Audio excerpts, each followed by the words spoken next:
Hello folks, welcome to the canal Channel Jose. Today we're going to talk about what can cause the engine temperature to rise when the car is just in a stop sign or you're waiting on a location and you're not moving. But as soon as you start driving and the car starts gaining speed and the temperature starts dropping, what's the cause that it only heats up when you're in a stop sign or waiting in an idle in a location?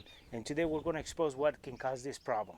So you're at the light and you're waiting for the light to turn from red to green, and then you start realizing that gauge on your dash is telling you that the temperature is rising slowly and it is just above normal temperature and it starts going up a little bit. But as soon as your car is moving, then you realize that the temperature starts dropping and it starts going back to normal. So this component can cause this situation. So the fan might be the cause of this overheating, and what's going on is that when you're driving your gear hitting the front of the car and that air goes through the radiator and it makes the system to cool down.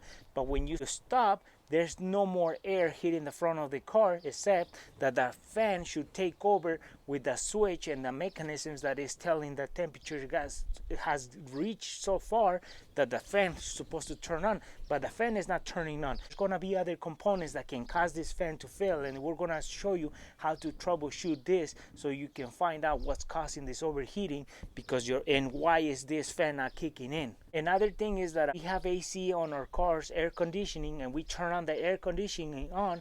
What we're doing is we're putting more work to the engine, so it overheats quicker because the heat from the condenser and the radiator is accumulating, and now it's generating more heat, so the engine is gonna go more temperature because we are running our AC as well. Sometimes that's why we see that temperature rise quicker when we have air conditioning in our cars.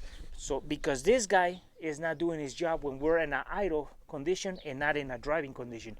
Driving condition, we get the wind hitting the front of the car, going through the radiator and then cooling down the system. But if we come up to a stop sign or a light, then this guy should kick in case the temperature goes up in our engine. But if he's not doing his job, that's when you see the temperature rise. And we're gonna show you what can cause this guy not to work and diagnose if it's the fan. Also, you understand a little bit, the condenser is a small radiator, or it's a skinny radiator that goes in front of the car behind the grill, and this guy is in charge of getting rid of the heat when the wind hits it, so that way the liquid or the freon goes inside the compressor, pumps all that into the inside of the cab, and it absorbs more heat and brings it outside so this guy can get rid of the heat. But if the fan is not doing his job, that heat is going to collect on the front of the engine, and that's going to create more buildup, and that's why your temperature gauge is going up, because this guy is not helping when you're in a stop sign or in a light. Plus, you got the radiator heat from the engine, and then this guy is absorbing some of the heat from this guy, so now this liquid, the coolant, is not cooling down, so it's going back to the engine in a hotter stage than it's supposed to, and that's why your temperature gauge is going up. And the simple reason is because this guy is not doing his job on cooling down or throwing air into this guy and the radiator.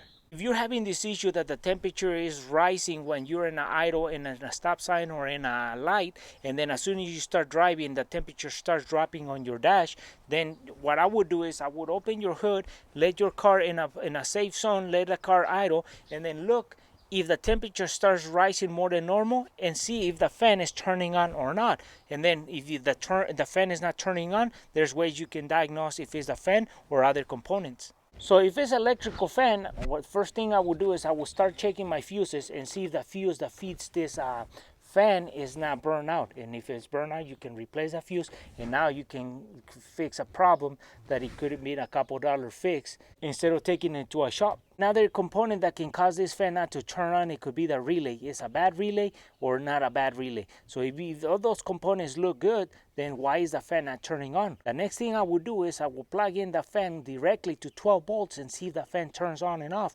And if it does, when I connect it and disconnect it, and if it reacts to it, then I have a broken wire or something is going on with the electrical. So it might not even be the fan, it might be something feeding that fan, so it's not getting voltage. So one tool you can use for the diagnosis is I use a multimeter, so you can test if the fan is getting power or not, so that way you can diagnose if the fan is bad or is not bad. That way you can save money on simple repairs that you could do yourself, and that way you can start learning your car more. So the best thing to do when you are in doubt if the fan is working or not working is connecting it directly to the battery with two cables, positive and negative, feeding it to the fan and connector, and that way you bypass everything and you get yourself out of doubt. If it turns on or it doesn't turn on, then you find out directly if the fan is working or not working.